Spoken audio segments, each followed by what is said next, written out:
Hello friends, இந்த video நம்ம என்ன பார்க்க போகிறோன்னா, ஒரு டெய்லரிங் மிஷினில் ஆயில் எப்படி மாற்ற போகிறோன்றத இந்த வீடியோவில் பார்க்க போகிறோம். ஃபஸ்ட்டு நம்ம மிஷினில் இருக்க அந்த ஆயில் அவுட்லெட்டு ஸ்க்ரூ இருக்கும். அந்த ஸ்க்ரூவை முதல்ல ரிமூவ் பண்ணிடணும். இதுதான் அந்த ஸ்க்ரூவு. அதை ரிமூவ் பண்ணிவிட்டு அடியில் ஒரு பாத்திரம் வச்சு நம்ம ஆயிலை பிடிச்சிக்கணும். ஸ்க்ரூ கைட்டு வச்சு பாருங்கள். இப்போ ஆயில் நம்ம கீழே ஒரு பாத்திரம் வச்சு பிடிச்சிப்போம். பாருங்கள், ஆயில் வருது பாருங்கள். இந்த பழைய ஆயிலாக அதில் பிடிச்சிக்கலாம்.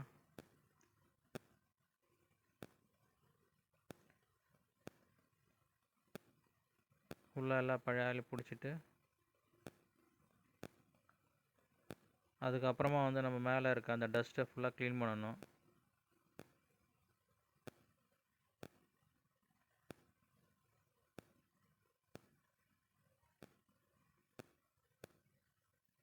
பிடிச்சாச்சு. ஒரு பஞ்சோ இல்லைனாக்கா வேஸ்ட்டு அந்த துணி வரும், அதை வச்சு நம்ம க்ளீன் பண்ணிக்கலாம்.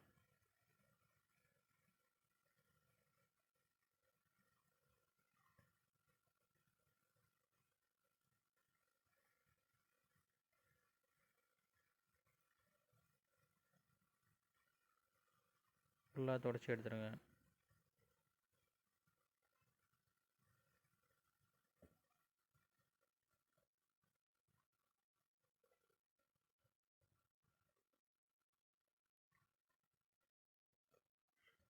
உங்களுக்கு வேறு ஏதாவது சந்தேகம் இருந்தால் அந்த டெய்லரிங் மிஷின் பற்றி எனக்கு கமெண்ட்டில் சொல்லுங்கள். நான் எனக்கு தெரிஞ்ச வரைக்கும் நான் உங்களுக்கு வீடியோ அப்லோட் பண்ணுறேன். இந்த வீடியோ மெயினாக நான் போகிறதுக்கு காரணம் ஒருத்தங்க டெய்லர் மிஷின் வாங்கி அதை செகண்ட் ஹேண்ட் மிஷின் வாங்கியிருக்காங்க. அதை வாங்கி அது ரொம்ப அடிக்கடி ப்ராப்ளம் வருதுன்னு சொன்னாங்க.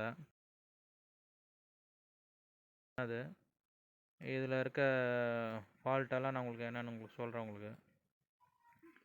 இதில் இருக்க என்னென்ன ப்ராப்ளம் வரும், அது எப்படி நம்ம ரெக்டிஃபை பண்ணுறது. இது இல்லாமல் என்கிட்ட இது பவர் மிஷின். இது என்கிட்ட ஆர்டினரி மிஷின் கூட இருக்குது. அதில் ப்ராப்ளம் வந்தால் கூட சொல்லுங்கள், நான் உங்களுக்கு வீடியோ அப்லோட் பண்ணுறேன். என்ன டவுட் இருந்தாலும் எனக்கு கமெண்ட் பண்ணுங்கள், நான் வீடியோ எடுத்து உங்களுக்கு போகிறேன்.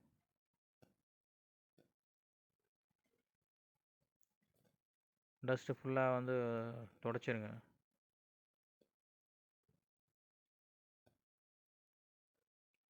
அந்த ஆயில் எப்போ மாற்றினா நமக்கு லோ லெவல்னு சொல்லிட்டு ஒரு கோடு இருக்கும். அந்த கோடான வந்தோன்னா நம்ம ஆயில் மாற்றிடலாம். நம்ம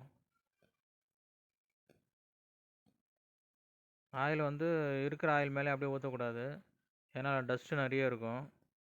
ஆயிலை ஃபுல்லாக எடுத்துகிட்டு தான் நம்ம ஃபுல்லாக தொடச்சி க்ளீன் பண்ணிவிட்டு அதுக்கப்புறம் தான் நம்ம ஆயில் ஊற்றணும். இது மிஷினுக்குன்னு தனியாக ஆயில் விற்கிது, அந்த ஆயில் தான் போடணும், வேறு எந்த ஆயிலும் போடக்கூடாது. இது தண்ணி மாதிரி ஒயிட்டாக இருக்கும். உங்களுக்கு ஊற்றுறேன் பாருங்கள். ஒரு ½ லிட்டர் வாங்கினா உங்களுக்கு கரெக்டாக இருக்கும். உங்களுக்கு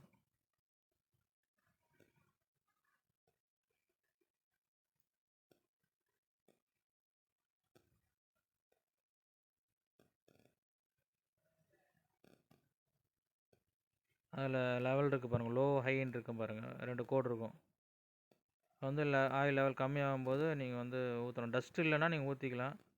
பட் என்னை பொறுத்தவரையும் நீங்கள் ஃபுல்லாக ஆயில் எடுத்துகிட்டு மாற்றுறது தான் பெஸ்ட்டு. எப்படியா இருந்தாலும் உங்களுக்கு டஸ்ட்டு போகும்.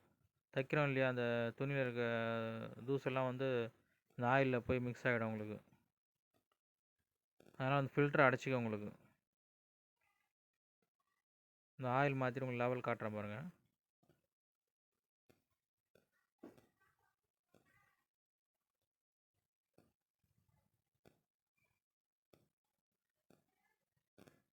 நீங்கள் பாருங்கள், ஹை லெவல் வந்துடுச்சிங்களா.